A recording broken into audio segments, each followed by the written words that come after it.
This report is from today's CNBC Daily Open, our new, international markets newsletter. CNBC Daily Open brings investors up to speed on everything they need to know, no matter where they are.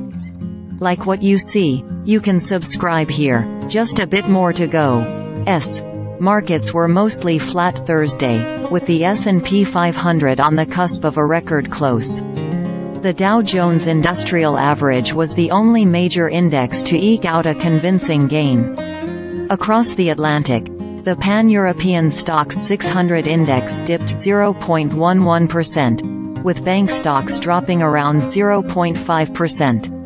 Xiaomi enters EV market. Chinese consumer electronics company Xiaomi revealed an electric vehicle, the Xiaomi SU7, that will be its first entrant into the country's crowded EV market dominated by Tesla and BYD. Xiaomi CEO Lei Jun said the car is in trial production and it will hit the domestic market in a few months, and that the price has not been finalized yet. Investor confidence affirmed. Shares of point-of-sale lender Affirm rocketed 430% this year, outperforming all other U.S. technology companies valued at $5 billion or more. Affirm shares got a particular big boost in November after the company expanded a partnership with Amazon, and buy now, pay later purchases hit an all-time high on Cyber Monday.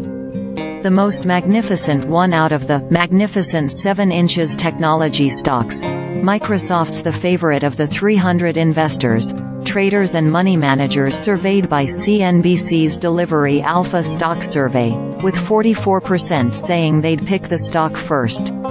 More than 3/4 of respondents also think the magnificent 7 inches stocks will continue outperforming the other 493 S&P 500 stocks in 2024. Negative year for U.S. dollar. As U.S. inflation subsides and interest rates peak, the U.S. dollar's beginning to weaken. In fact, it's headed for its first negative year since 2020. CNBC's Jeff Cox looks at how the dollar's faring against other major foreign currencies, and what analysts have to say about the currency's movements. The S&P 500's tantalizingly close to an all-time high. The index added 0.04% yesterday to close at 4,783.35. Just about 10 points away from its record closing level of 4,796.56. But another way of thinking about it is that investors are nervous about breaching that barrier. A 0.04% gain, in all respects, is negligible. It's probably fairer to say the S&P was unchanged yesterday.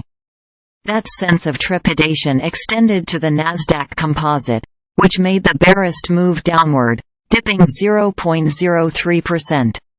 Only the Dow Jones Industrial Average, which added 0.14%, moved more than 10 basis points. Perhaps there's some recognition among investors that the S&P, with its 26% gain year-to-date, is already overvalued.